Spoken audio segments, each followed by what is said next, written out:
Glória a Deus. A paz do Senhor, queridas. Amém. Tudo bem com vocês? Amém.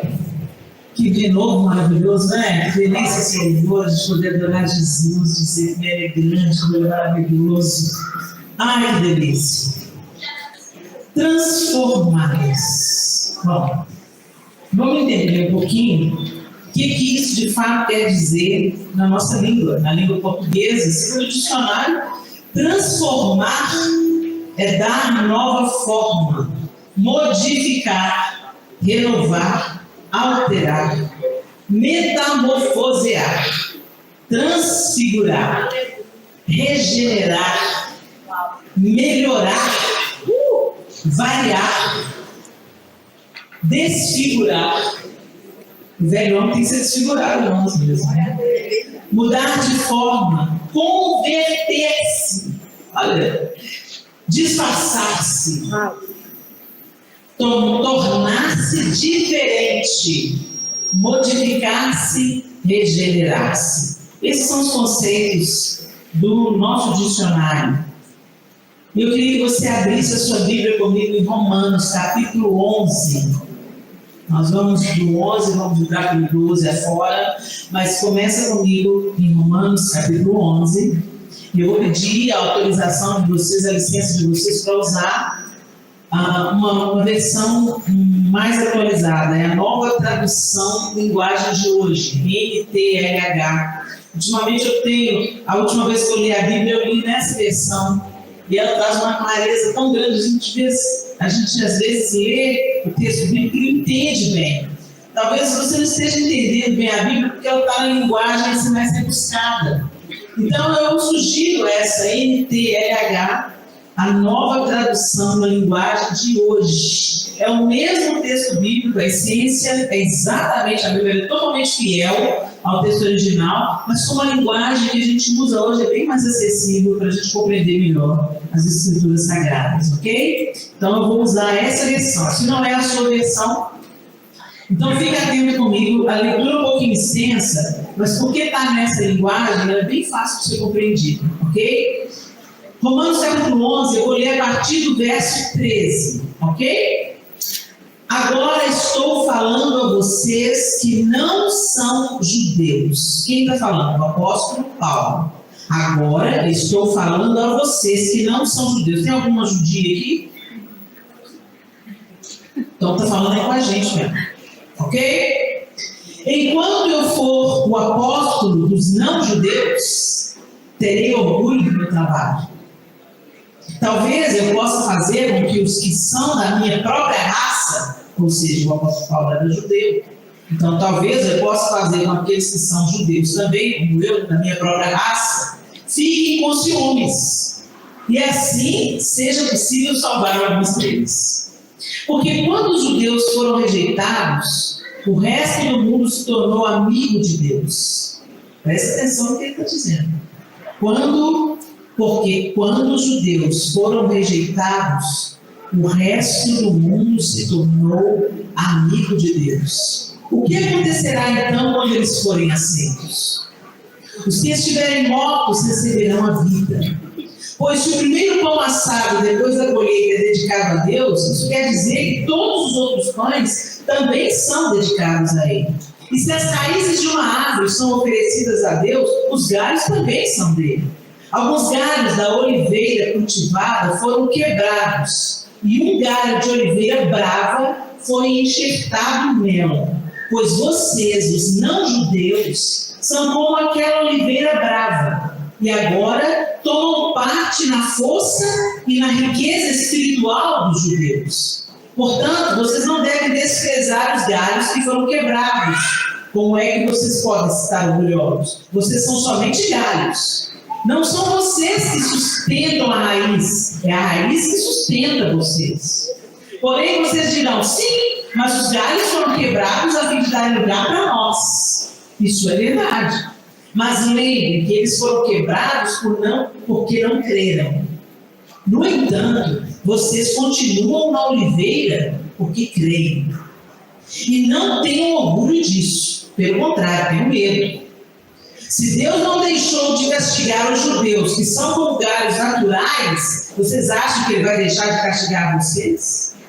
Vejam como Deus é bom e também é duro. Ele é duro para os que caíram e bom para vocês, se continuarem sempre confiando na bondade dele. Senão, vocês também serão cortados. E se os judeus abandonarem a sua descrença, serão enxertados na oliveira cultivada, pois Deus pode enxertá-los de novo. Vocês, não os judeus, são como aquele galho de oliveira brava que foi cortado e enxertado contra a natureza na oliveira cultivada. Os judeus são como uma oliveira cultivada. Portanto, para Deus será muito mais fácil enxertar de novo na própria árvore deles esses galhos quebrados. Vamos dar uma pausa aí, só para eu localizar vocês. Vamos fazer uma retrospectiva? Deus cria um homem e mulher. O homem escolhe a desobediência. A mulher cai, seduz o seu marido, os dois caem e entra para o nosso DNA a queda. Então, nós já nascemos pecadores. Todos somos pecadores. Lá em Romanos, o próprio apóstolo Paulo diz: pois todos pecaram e destituídos estão da glória de Deus. Então, a partir do momento que a gente fala assim, quero encontrar com a Eva, vou dar um tapa nela. Gente, o fato é que, da mesma maneira que a serpente enganou Eva, podia enganar qualquer um de nós aqui. Aliás, está enganando até hoje. Né? Porque uma coisa que a serpente não parou de fazer, né? Satanás não parou de fazer, é financiar projetos de poder, do mesmo jeito que ele fez com a Eva. Ele chega para a mulher e propõe: você vai ser como Deus, você não vai morrer, você vai ser como Deus. E tem um tanto de mulher querendo ser como Deus aí, um tanto de homem querendo ser como Deus. A humanidade está brincando de ser Deus. É só a gente ler um pouquinho as notícias que a gente já se situa. Todo mundo está querendo ser Deus, e o diabo está financiando esse projeto. Então, o fato é que quando houve a queda, ela já entrou na nossa vida com o DNA. Por isso que quando o salmista fala: eu nasci na iniquidade, em pecado me concebeu minha mãe, o salmista não está falando da relação sexual. O salmista está falando do pecado original. Vocês lembram lá em Gênesis, quando Deus está falando? Então, os animais foram sendo multiplicados conforme a sua espécie. Pois é, conforme a sua espécie. Quando o homem e a mulher conceberam, os primeiros filhos que já nasceram foram conforme a sua espécie, a espécie da queda. Então eles já foram gerados na queda. Por isso a gente já nasce pecador. A gente já nasce, está no DNA da gente. E é por isso que Jesus precisou vir, para nos resgatar deste estado de queda. E nos regenerar ao lugar de filhos. Mas essa é uma obra incessante. Enquanto estamos nessa carne, essa obra precisará de ser aperfeiçoada dia após dia. Isso se chama santificação. Vocês estão entendendo? Então você não merecia coisa alguma, você já nasceu na condenação. Aí Deus expulsa o homem e a mulher da sua presença, porque ele é um Deus santo, não dava para comungar com o pecado, não dava para conviver com a queda. Eles são expulsos, mas Deus já traça um plano de resgate, ok? Da humanidade. Então, ele envia o seu filho, mas como ele enviou o seu filho? Ele já começou a tecer o plano do resgate lá quando ele chamou Abraão. Então, quando ele chama Abraão e promete para Abraão fazer dele uma grande nação, ele está querendo dizer que todos nós nos tornaríamos filhos de Abraão. Mas através de quem? Através do sacrifício de Jesus. Mas em Abraão, ele forma o povo judeu. Abraão gerou Isaac, gerou Jacó. E Jacó lutou com Deus, foi marcado por Deus e recebeu o nome de Israel. O nome foi trocado de Jacó para Israel, como um prenúncio daquilo que Deus faria conosco, e mudar a nossa natureza enganadora em príncipes de Deus. Aleluia. Muda então Israel. Israel tem 12 filhos. Os 12 filhos de Israel dão o nome às tribos de Israel. Ok? Então dali nasce um povo. E desse povo, da tribo de Judá, vem Jesus Cristo, o Messias esperado pelo povo de Israel. Só que o povo de Israel esperava o Messias que fosse seu líder político. Um cara que ia restituir a Israel a glória dos tempos de Salomão. Vocês lembram que Deus prometeu para Davi que o descendente de Davi nunca ia faltar um descendente de Davi no trono? Deus estava apontando para Jesus, o descendente de Davi, que nunca vai perder o trono, é Jesus Cristo. Gente, a gente vai entender a Bíblia de uma maneira linear, é tão linda, faz tanto sentido. Por isso que a gente precisa de ler a palavra de Deus. E aí vem Jesus, e Jesus veio nos regenerar desse estado de queda, nos reconectar com Deus, quando nós estávamos separados pelos nossos delitos, pelos nossos pecados. Ele fez reconciliação. Reconciliação é entre relacionamentos quebrados. Não é isso? Então Jesus nos leva de volta para Deus, nos apresenta um Deus que é Pai, e fala: agora vocês vão viver para Ele. Só que essa promessa era para o povo judeu, pelo menos o povo judeu acreditava nisso, porque tinha promessa do Messias. Em todos os livros da Bíblia, você vai vendo a palavra de Deus sempre apontando para a figura do Messias, e quando você vai estudando, você vai compreendendo. E os livros proféticos, a profecia de Isaías, sempre preveu a vinda do Messias. Ele iria se sentar no trono de Davi. Como é que é isso? Na cabeça do povo judeu, o líder político, como Salomão, como Davi. Mas Deus tinha um plano muito superior. Política é muito pouco para Deus. Política só obedece. Políticos entram e saem. Mas o projeto de Deus é o reino eterno. O reino que não tem fim. Então se comprometa com o que é eterno, gente. Não se compromete com o que é passageiro, não. Se entregue para quem quer eterno. Não fica se corrompendo aí com a migalha, não. Ok? Fechei parênteses. E aqui o apóstolo Paulo, então, foi enviado o profeta aos gentios. O Senhor Jesus já deu um spoiler para Pedro. Por quê? Eles pensavam na cabeça, Jesus era judeu, todos os discípulos eram judeus. Então, na cabeça dos discípulos, o evangelho, a salvação, o Messias era só para o povo judeu, o resto aquele inferno. Mas Jesus estava falando: não é isso, não é isso, não é isso, não é isso. E vocês lembram daquela visão do que Pedro teve, do lençol descendo, com tanto de bicho que o judeu não podia comer, e uma voz falando: nada e come. Jesus já estava dando spoiler para Pedro: a salvação não é só para vocês judeus, é para os gentios. Quem é gentio? Nós que não somos judeus, somos gentios. Ok? E aqui o apóstolo Paulo está falando: eu estou falando para vocês. Vocês são como o galho de uma oliveira brava. Só que a oliveira natural, ela estava desgalhada, porque muitos não creram no Messias. Os judeus viram o Messias de Deus. Eles experimentaram os seus milagres. Eles caminharam com Jesus. Mas no final, o crucificaram. Mas esse era o plano de Deus para nos incluir. Deus pega o seu lado, você pensa que está dando errado, está dando certo. Parece que Jesus morreu. Oh, que sábado tenebroso aquele para os discípulos. Só que a gente tinha a menor ideia do que ia acontecer no domingo. Então preste atenção no que eu estou te falando. Você pode estar vivendo uma situação muito difícil hoje. Então sábado, vem do filho aí, vem de mim. Vem do filho. Você está vivendo a sexta-feira, parece que seus sonhos todos foram por água rápida. Tem uns que tem que ir mesmo, gente. Não iludiu vocês não. Os meus sonhos, os meus planos, os meus projetos. Deixa eu morrer para sonhar os planos, os projetos de Deus, porque esses nada pode frustrar. Os nossos planos precisam ser frustrados para o plano de Deus florescer. E fica cheio de plano de Deus é muito melhor que o nosso. Tem uns que a gente impide, faz bico, do que? Dá tudo errado. Faz bico.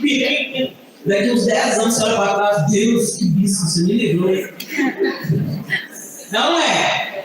Então, quando você está dando errado, você está confiando no Senhor, está andando diante dele, está colocando a sua vida diante dele, em oração, em súplica, perseguindo os passos de Jesus. Você pode ter certeza, as coisas vão cooperar para o seu bem. Porque amar a Deus é só fazer tudo te ama.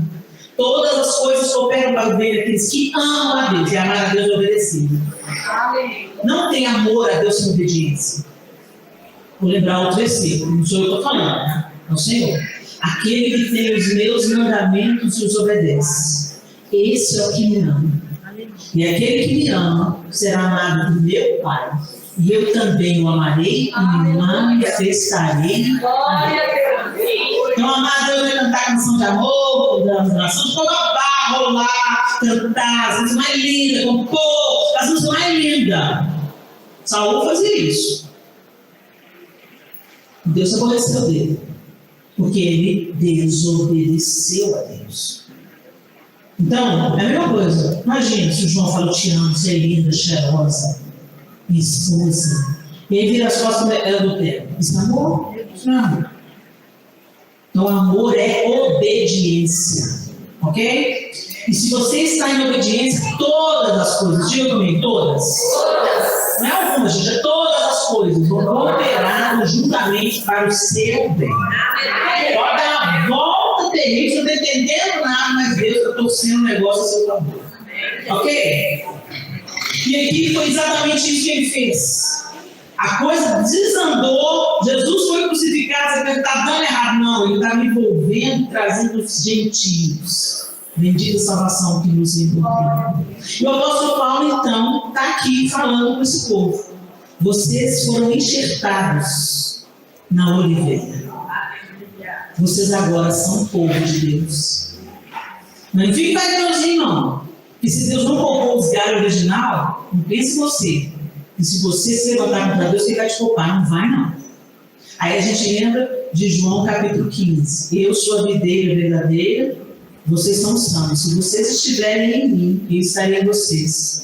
Agora, se vocês não estiverem em mim, o meu Pai vem, corta e lança no fogo. Deixa eu ter a dica. Parece bem claro. Vamos continuar aí, no verso 25.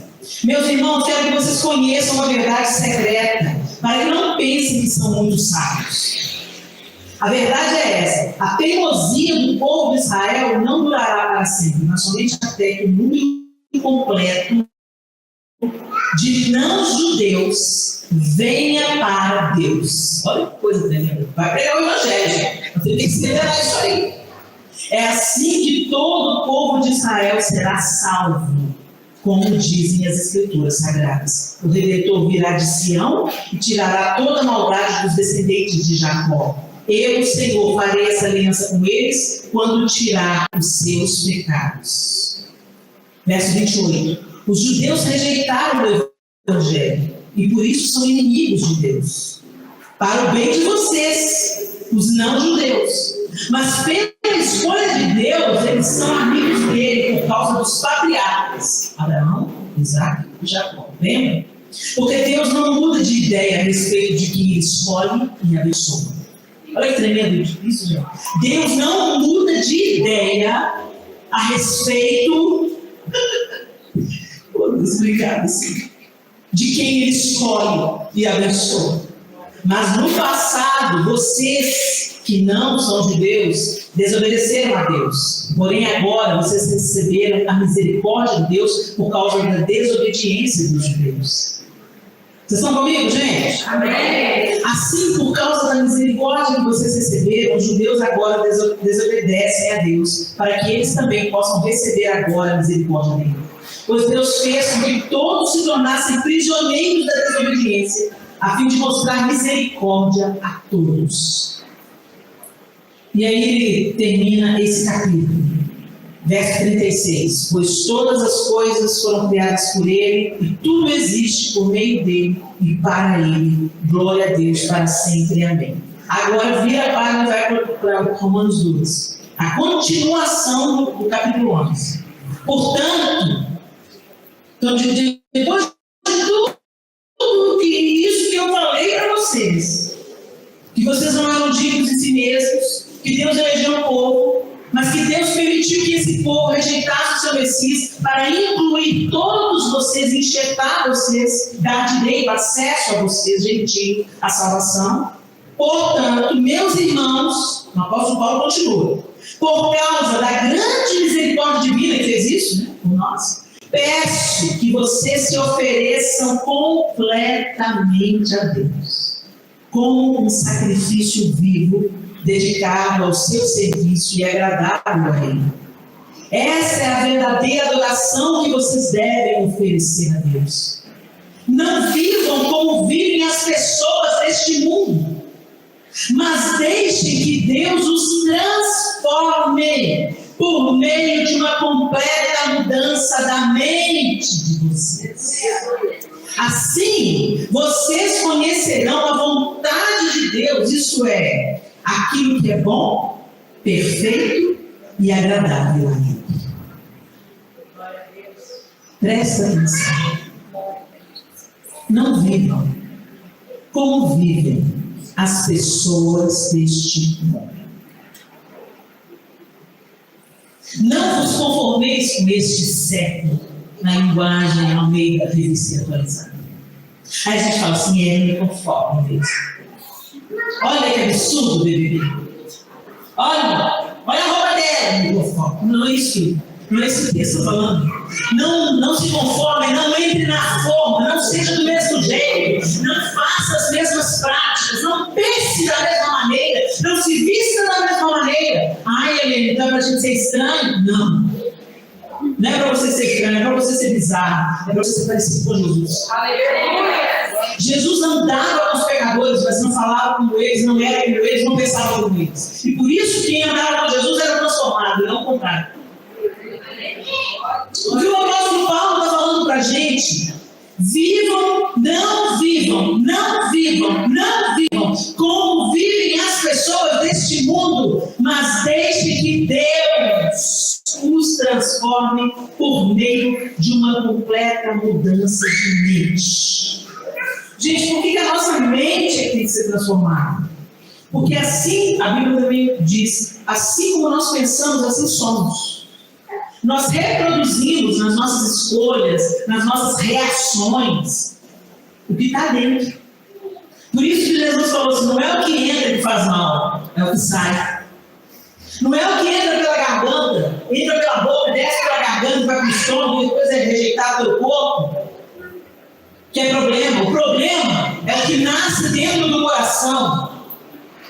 E sai para fora em forma de palavra, e sai para fora em forma de gritaria, e sai para fora em forma de vingança, de ódio, de ele não me paga, eu vou ter outra resposta, ele vai ver comigo, os patrão maldito. É isso que contamina a gente. E a maioria da nossa contaminação vem por aquilo que a gente fala, porque a boca fala do que está cheio do coração. Por isso que na hora da crise, o que está dentro é que vem para fora. É igual o copo. Se eu derramar esse copo aqui, a gente vai cair Coca-Cola? Por que não? Porque tem água. A gente só derrama daquilo que a gente está cheio. Então, quando você quer ocupar no seu trabalho, não foi o momento, foi nervosismo, não foi o nervosismo. Sacudiu. A vida te sacudiu. O que derramou é daquilo que você estava cheio. E a gente está cheio de ódio, a gente está cheio de ressentimento, cheio de contenda, cheio de sentimento de vingança. E é isso que Jesus quer transformar. Ele quer transformar o coração. Cutuca a sua mulher que está dormindo do seu lado e fala assim, acorda aí. Acorda essa palavra para você, velho. Não precisa dar esse sono de inferno.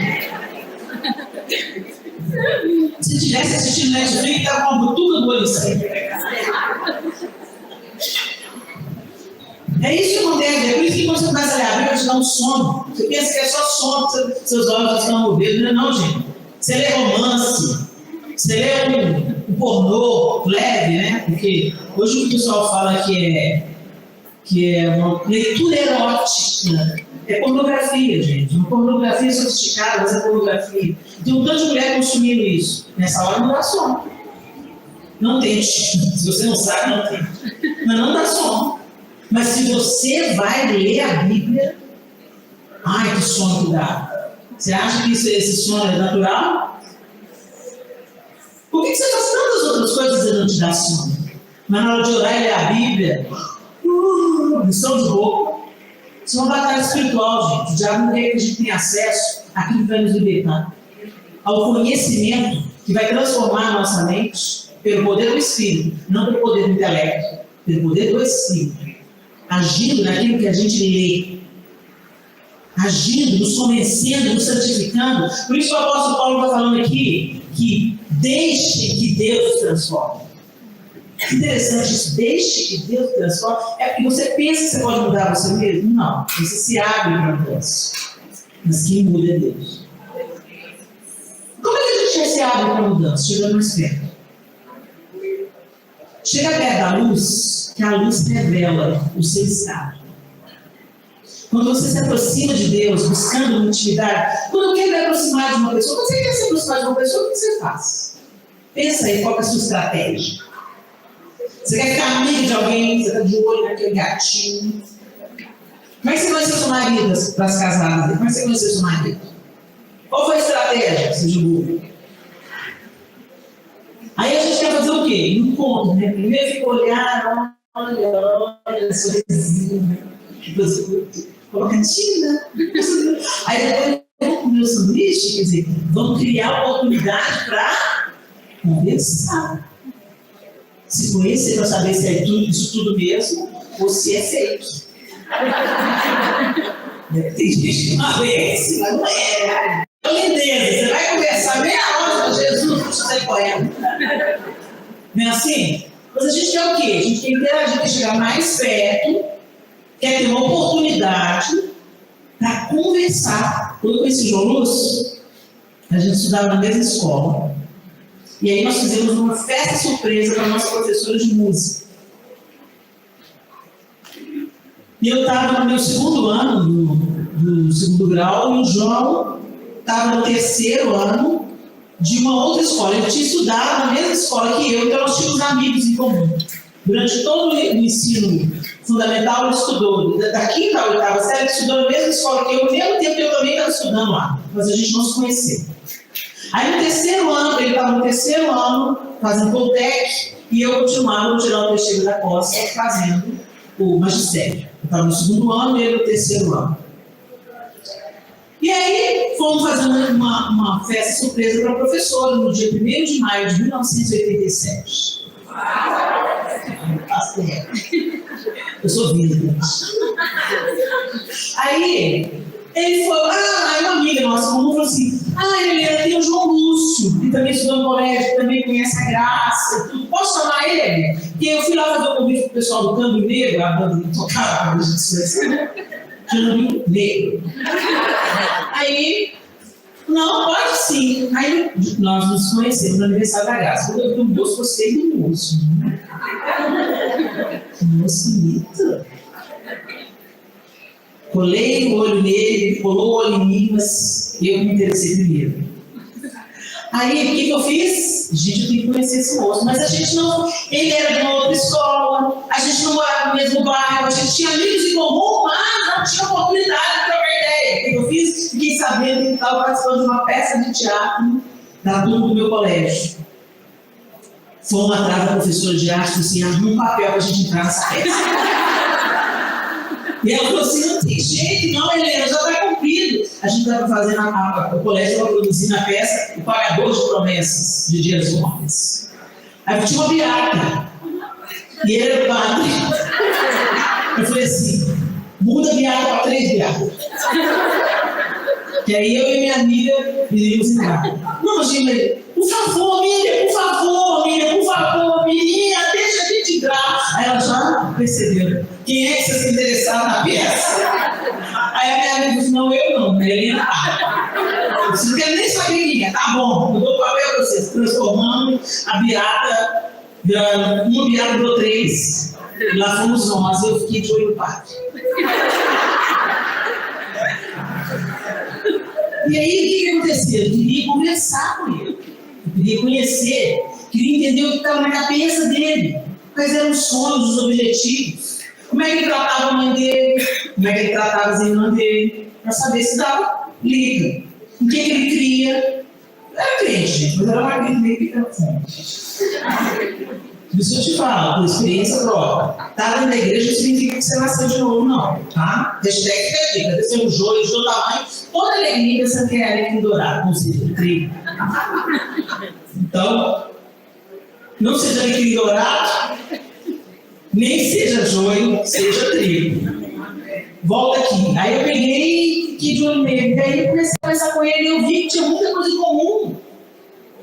E eu descobri que ele tinha uma sede de Jesus e Deus usou a Lula para pregar o evangelho para ele. Não faça isso em casa, tá? Essa história de namoro evangelístico não existe. Tá? Mas Deus tinha um plano na vida do João, ele já estava pronto, na verdade. Só precisava de Jesus entrar na vida dele. E me deu mais responsabilidade. Poxa, agora tem que ser feito de verdade, que eu sou uma desse cara. Então Jesus concentrou as coisas numa cajadada só. Levei ele em casa, nós nos conhecemos um tempo, conversamos um tempo, foi em casa de meu pai para morar, nós aí casados, esse ano faz 33 anos.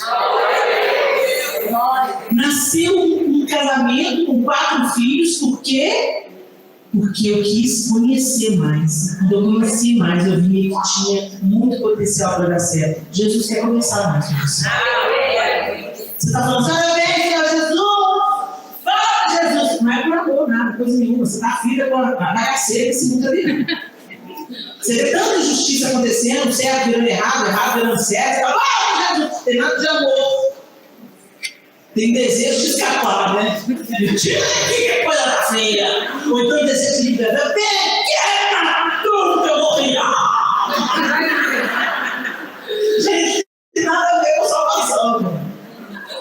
A salvação, de verdade, quando alcança, a gente fala assim, vem um pouco aí, Jesus, que mais gente vai no céu.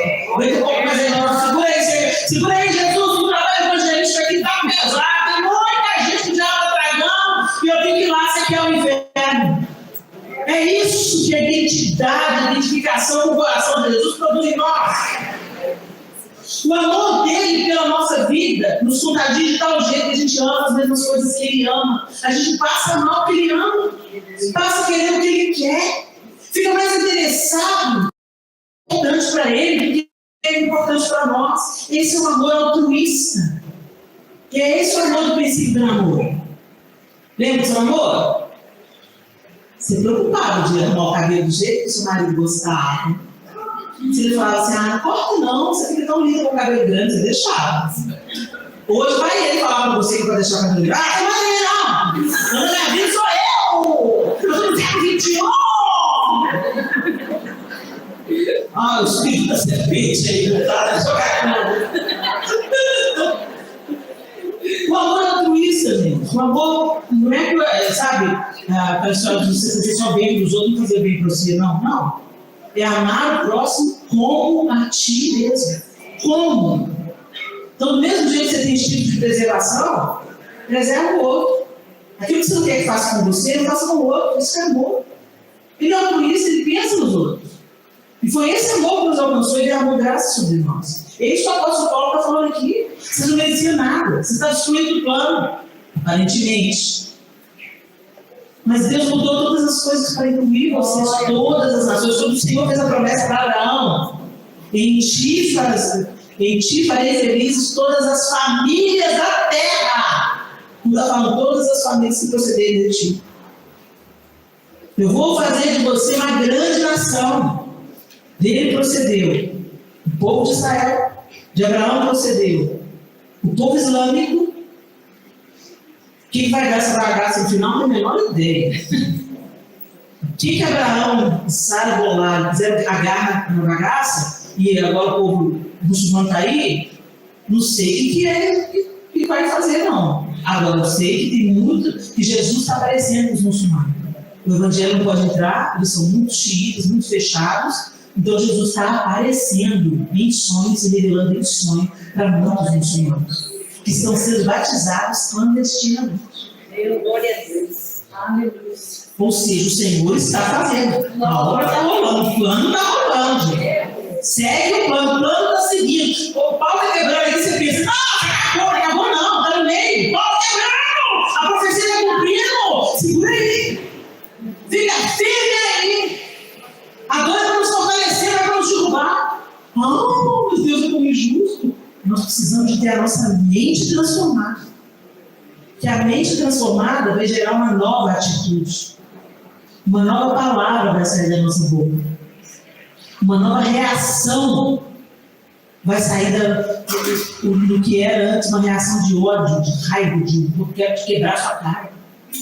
Você começa a ver que o Espírito Santo está fazendo uma obra poderosa em você, quando antes você entrava em todos os barracos, e agora não entra mais. Eu vou dizer, não acho isso não. Vou escolher minha zero. Tchau. Quando alguém te agride com palavras, você fica assim meio que anestesiado, olhando para a cara da pessoa. Em outros tempos, você dá uma voadora nela. É aí que a gente vai ver a obra do Espírito em nós. Mas a palavra interessante que eu quero trazer para vocês aqui é que o apóstolo Paulo está dizendo, e eu por isso fiz questão de trazer essa versão. Deixe que Deus os transforme por meio de uma completa mudança da mente de vocês. Como é que a nossa mente muda? Por aquilo que entra pelos nossos olhos. Se você contempla Deus através da sua palavra, através da natureza criada, da criação, através dos gestos amorosos dos seus irmãos, da ajuda, do consolo, que muitas vezes a gente experimenta na comunhão da igreja, quando você vê Deus na face do outro, quando você vê Deus em cada pôr do sol, quando você vê Deus nos cheiros, nas texturas, nos sabores, e sobretudo quando você vê Deus através da sua palavra, onde você percebe claramente o caráter dele, você vai sendo transformado de dentro para fora. E é por isso que te dá uma preguiça de ler a Bíblia. Porque lendo a Bíblia, você não sabe só dar o check, uma obrigação religiosa. Tem gente que lê a Bíblia para falar para o outro, eu já li a Bíblia 13 vezes, e você 15. Vaidade. Leu tanto, não aproveitou nada. Está aí toda vaidosa. Agora, quando você lê no intuito de ler a carta de amor, voltando para o nosso namoro, na nossa época não tinha e-mail, não, nem text message, nem WhatsApp. Aí o João mandou uma carta. A gente já namorava há quase 2 anos e ele mandou uma carta. Quando eu abri a caixa de correio e vi a carta, tirei a carta, estava ficando cheirosa. E aí eu corri para dentro de casa, pai, abre para mim a carta e lê para mim. Vocês acham que eu fiz isso? Você valia? É claro que não. Entendeu? Eu passo, fechei a porta, fiquei na cama, eu só aceito de novela, fiquei na cama. Abri a carta com tesoura, para depois guardar na caixinha de regulação. Tirei a carta e reli. E fiquei pensando, o que Simon quis dizer com isso? Eu queria ler as entrelinhas. É isso que Deus quer que a gente faça. Que você enxergue o Senhor em cada história. Que você não leia só uma história. Que você deixe a palavra entrar dentro de você e acender a luz. E fazer você enxergar o caráter de Deus, a maneira que Deus é, como Ele age. Nossa, mas eu fui ler o Antigo Testamento, meu Deus do céu, que Deus é esse? Que Deus duro, manda matar, mata todo mundo, mata os meninos de peito, mata. Nossa, pois é, foi esse mesmo Deus que continua sendo justo, que moeu o filho dele para ter você de volta. Aleluia. Glória a Deus. A gente acha que Deus é injusto até a gente pensar na salvação. Será que Ele não poupou o seu próprio filho para nos dar vida e vida em abundância? Aleluia. E sabe o que a gente faz com isso? Despreza isso. A gente prefere beber. As pessoas não vão para o inferno apenas por seus pecados. Porque a porta do perdão de pecados já foi liberada. Jesus já pagou o preço dos nossos pecados. É só você tomar posse dessa absolução e passar a viver de acordo com ela. Mas o que acontece? O pessoal fala assim, sou salvo pela graça.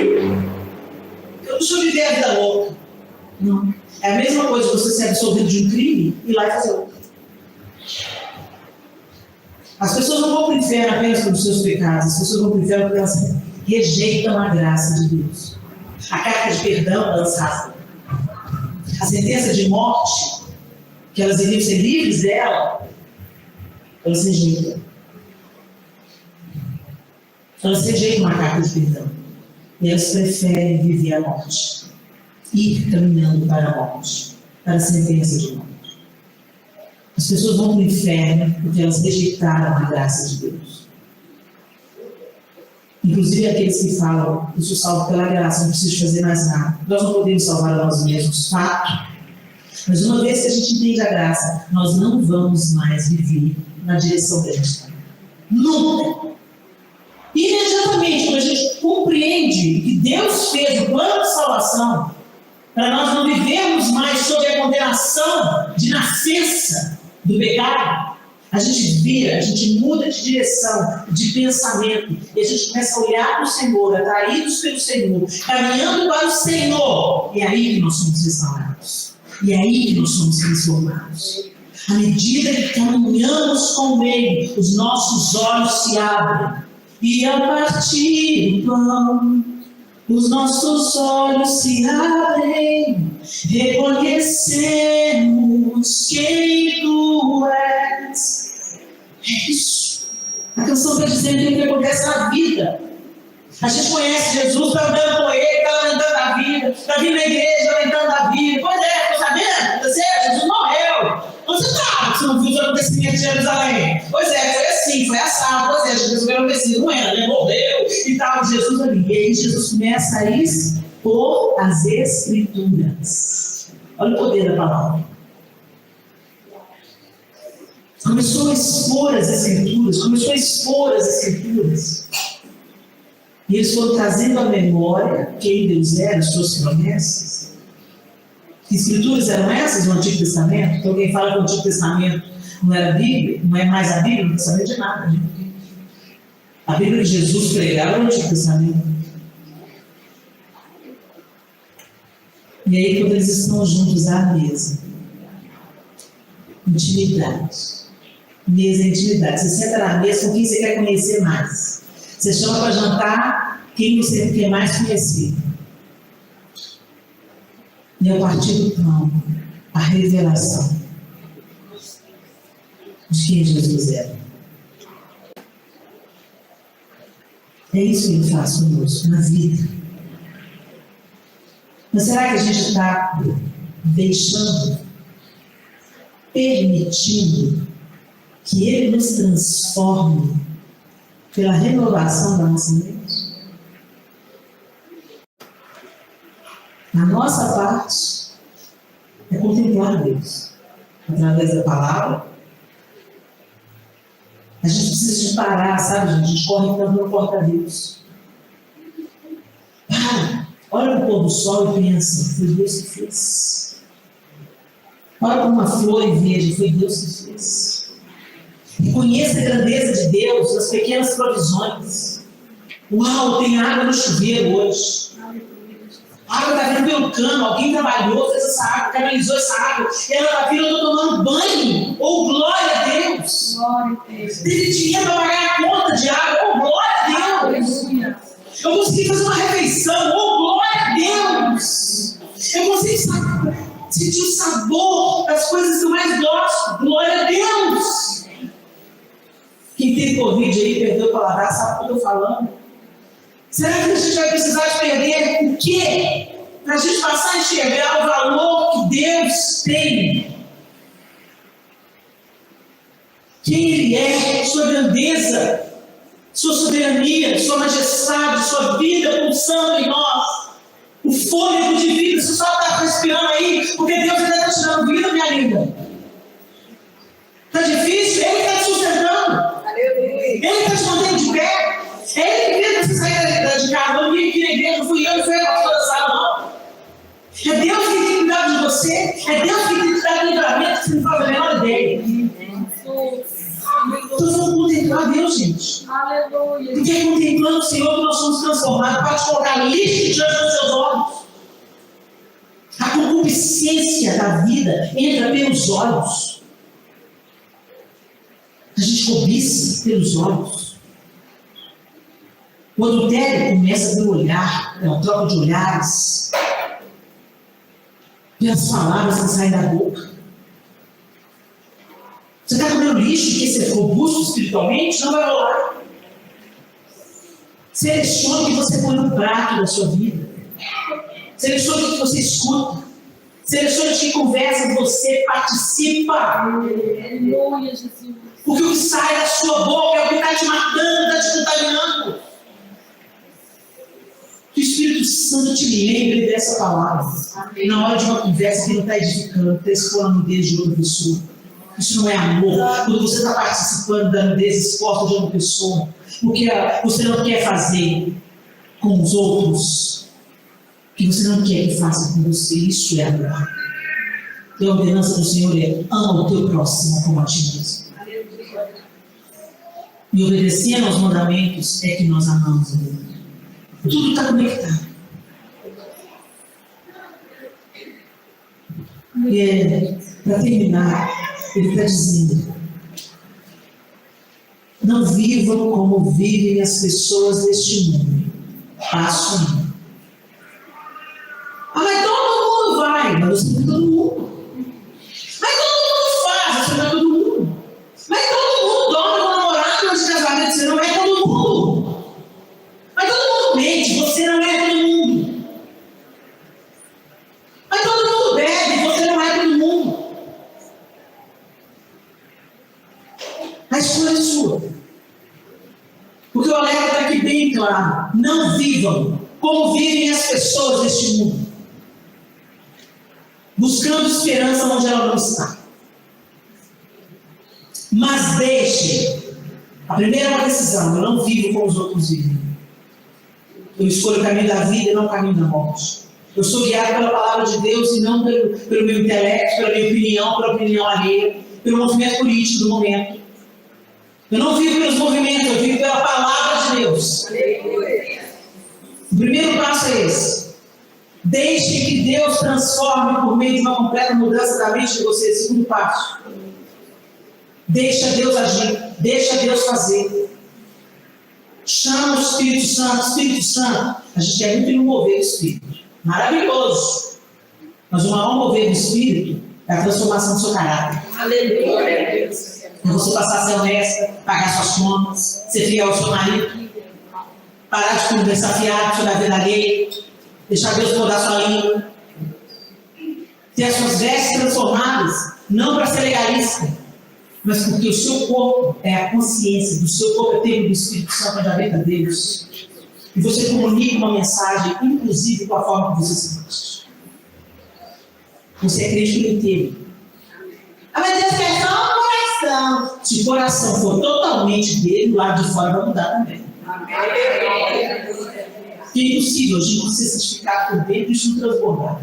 Transborda pela palavra, transborda pelo olho, transborda pelo ouvido, transborda na vida do outro, transborda em gestos de justiça e de bondade e de misericórdia. É impossível alguém que está tendo o coração transformado pensar só no próprio umbigo, segurar enquanto podia estar abençoando outra pessoa, não se empate com a dor do outro, não se envolver na causa da viúva e do órfão. É impossível um nascido de novo não se importar com justiça social. É impossível. Glória a Deus.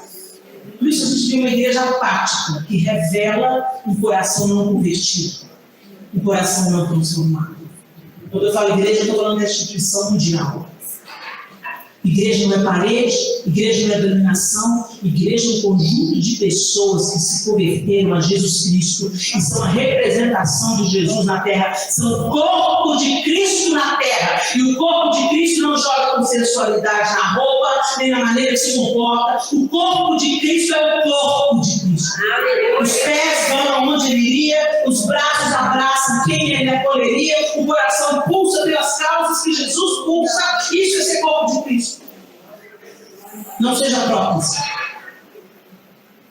Seja corpo. A prótese parece corpo, mas é de plástico. Não tem vida, não tem sangue.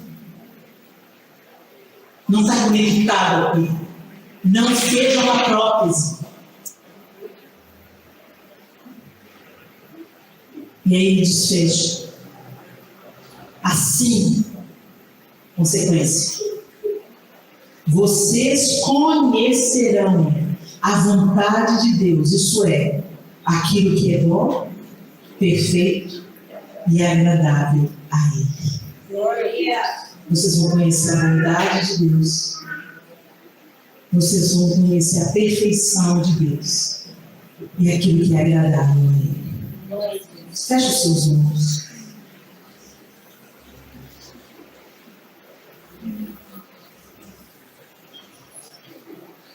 A gente faz tentativas constantes de uma autotransformação. E não é isso que eu estou propondo aqui para vocês. A primeira iniciativa é: não vivam como as pessoas desse mundo vivem. Isso vai exigir decisão, sim. Mas se ela não for sustentada com Deus transformando a sua mente, não vai durar. Não vai durar. A gente dá o primeiro passo, procurando se afastar dos padrões humanos desse tempo. O relativismo, o egoísmo, o egocentrismo, a busca desenfreada pela fama, a vaidade, a soberba, o exibicionismo. Você identifica e você fala: eu não vou mais comungar nisso. Eu não vou comungar com aquilo que o mundo tem de mal. Eu não vou fazer o que todo mundo faz. Esse é o primeiro passo. Mas ele tem que andar conjuntamente com a contemplação de Deus, com a busca dessa intimidade. Eu fui lá na minha e eu insisti na minha: deixa a gente entrar para o teatro. Eu quero conhecer esse moço. O que você está fazendo para conhecer mais Jesus? Você anda com a gente que o assunto é Jesus? Vocês param para tomar chá com as amigas para falar dos milagres do Senhor? É assim que a gente conhece o noivo. Será que você tem parado para querer conhecer mais de Jesus? Através das Escrituras. Quando você vai ler a Bíblia, deixa eu ver o que descubro hoje mais sobre o caráter de Deus, sobre a bondade de Deus, sobre como Ele age, como Ele sente, como é que é o coração dele, o que Ele gosta. O que eu quero fazer é o que Ele gosta. E não é para receber nada em troca. É só pela alegria de ver Ele feliz. Eu sou tão feliz com Ele. Você quer namorar com um noivo. A noiva chama, o Espírito e a noiva dizem: vem, vem. E vem, Jesus, não é para me livrar desse mundo, não. Vem, porque eu quero te conhecer plenamente. Vem, porque eu quero só namorar, eu quero casar. Eu lembro quando eu ia levar o João no portão do namoro, dava uma tristeza na despedida. Aí nós decidimos casar. Porque a gente não queria mais dormir separado, viver separado, viver em casa separadas.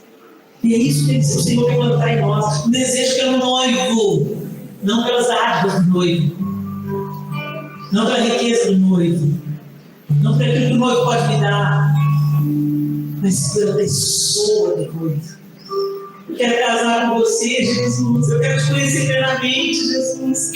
Eu quero entrar no gozo do Senhor. Aquilo que nem olhos viram, nem ouvidos ouviram, nem jamais penetrou no coração humano. O que é isso que vai ser, Jesus? Nem casamento vai fazer falta. Nada vai fazer falta. Nada. Porque eu vou estar plena no Senhor. Mas esse desejo pelo noivo tem que ser cultivado com cartas de amor que a gente lê e que a gente manda. Manda cartas de amor para Jesus. Você já escreveu cartas para Jesus? Tem um livrinho das cartas. Faz o seu caderno de conversa com Deus. Às vezes você tem dificuldade de falar, escreve: Jesus, hoje eu estou mal. Hoje eu estou triste, Jesus. É tão edificante. Depois de anos você lê e você: uau, Jesus, o Senhor fez milagres. Deixe que Ele transforme a mente de vocês, para que vocês experimentem sua boa, perfeita e agradável vontade. Está tudo acontecendo junto, você dá um primeiro passo na sua direção, na direção dele, ele dá um outro passo na sua direção. Quando você menos esperar, ele está transformando, ajustando, curando, jogando bálsamo, apagando os traumas, à medida que a gente anda com ele, de fé em fé, de glória em glória, até o dia do casamento, até esse dia perfeito.